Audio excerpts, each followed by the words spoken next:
안녕하세요. 오늘 여러분과 함께 나눌 이야기는 할아버지 조엘이 손녀 조이에게 들려주는 성경 이야기, 창세기 32장입니다. 야곱이 고향으로 돌아가는 길에 아주 특별한 밤을 보내게 되는데요.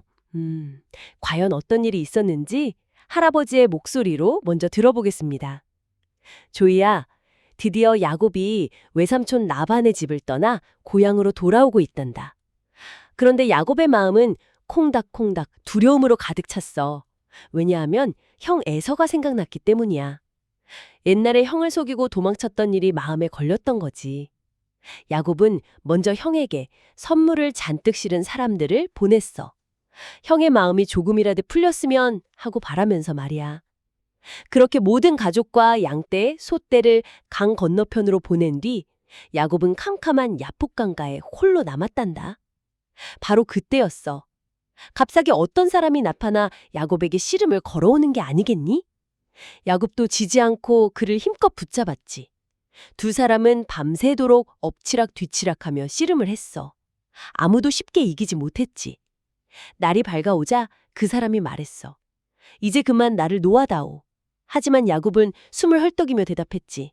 안 돼요. 당신이 저를 축복해주기 전에는 절대로 놓아줄 수 없어요. 야곱의 간절한 마음을 본 그 사람은 야곱의 엉덩이뼈를 툭 쳤어. 야곱은 다리에 힘이 쭉 빠졌지만 그래도 끝까지 그를 놓아주지 않았단다. 그러자 그 사람이 물었어. 네 이름이 무엇이냐? 야곱입니다. 그 사람이 말했어. 이제 너는 더 이상 야곱이라 불리지 않을 것이다. 너는 하나님과 겨루어 이겼으니 네 새 이름은 이스라엘이다. 야곱은 그제야 깨달았어. 밤새도록 자기와 씨름한 분이 바로 하나님이셨다는 것을. 야곱은 그곳의 이름을 분이엘이라고 지었단다.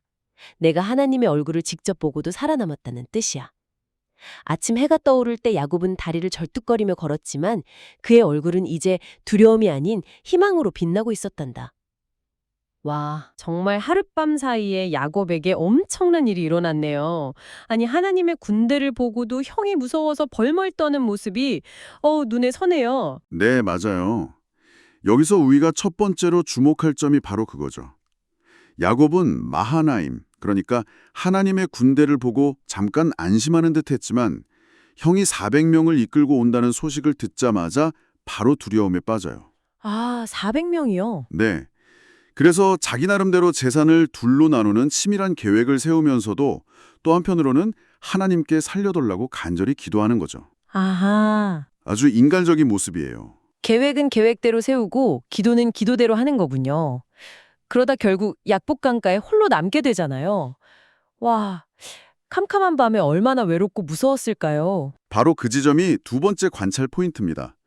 야곱의 인생에서 가장 큰 위기, 그리고 가장 고독한 바로 그 순간에 하나님을 만나는 거죠. 네. 그냥 뭐 조용히 묵상하는 게 아니라 뼈가 어긋날 정도로 밤새도록 처절하게 씨름을 하잖아요. 맞아요. 이건 야곱이 얼마나 절박했는지를 보여주는 장면이거든요. 정말 필사적이었네요. 그런데 그 씨름의 결과로 이름이 바뀌잖아요. 약북에서 이스라엘로요. 이게 세 번째 핵심인 것 같아요. 그렇습니다. 속이는 자라는 뜻의 야곱에서 하나님과 겨루며 이겼다는 뜻의 이스라엘로 완전히 새로운 신분을 얻게 된 거죠. 와. 그리고 엉덩이뼈를 다쳐서 다리를 절게 된 건 이게 패배의 상징이 아니에요. 아, 그런가요? 네. 오히려 자기 힘과 꾀를 의지하던 옛 야곱이 죽고 이제 하나님만 의지하게 되었다는 영광의 상처가 된 겁니다. 영광의 상처라니. 와, 정말 멋진 표현이네요. 그런데요, 하나님은 어떻게 야곱에게 지실 수가 있죠? 아이들이 이걸 좀 궁금해할 것 같아요. 아, 그거 정말 좋은 질문이에요. 이건 마치 아빠가 어린아이랑 팔씨름할 때 일부러 져주는 것과 같아요. 아하. 하나님은 야곱을 이길 수 없어서 지신 게 아니에요. 야곱의 그 고집, 그리고 스스로의 힘으로만 살아가려는 그 마음을 꺾기 위해서 찾아오신 거죠. 아, 그래서 몸에서 가장 힘을 쓰는 중심 부분인 엉덩이뼈를 치셨군요. 이제 네 힘으로 살지 말고 나를 의지하렴 하고 말씀하시는 것처럼요. 맞습니다.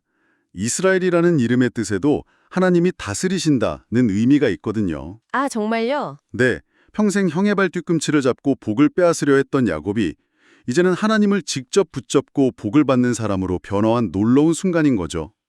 하나님이 져주셨기 때문에 야곱이 이길 수 있었던 겁니다. 와, 이야기를 듣다 보니까 문득 예수님이 생각나요. 야곱은 복을 받으려고 하나님을 놓지 않았는데 예수님은 우리에게 복을 주시기 위해서 십자가의 고통을 끝까지 놓지 않으셨잖아요. 정확해요. 야곱이 야복강가에서 옛사람이 죽고 새 사람으로 태어난 것처럼요. 우리도 예수님을 만나면 죄로 가득했던 옛 모습은 사라지고 하나님의 자녀라는 새로운 이름을 얻게 되는 것과 같은 원리입니다. 그렇군요. 그럼 이 이야기를 듣는 우리 친구들과 부모님들은 오늘 무엇을 마음에 새기면 좋을까요? 무엇보다 두려운 일이 생겼을 때 내 머리로 계획부터 세우기보다 야곱처럼 먼저 하나님을 붙잡고 기도하는 자세가 필요해요. 맞아요. 내 힘이나 내 똑똑함을 자랑하는 대신에 하나님이 주시는 진짜 축복을 간절히 구하는 거죠. 하고 자신감 있게 살아가는 것입니다. 혹시 무서운 꿈을 꾸거나 걱정되는 일이 있나요? 그럴 땐 야곱처럼 하나님 저를 축복해 주세요 하고 솔직하게 매달려 보세요. 하나님은 절대로 외면하지 않으실 겁니다. 여러분은 오늘 이 이야기를 통해 무엇을 다짐하게 되었나요?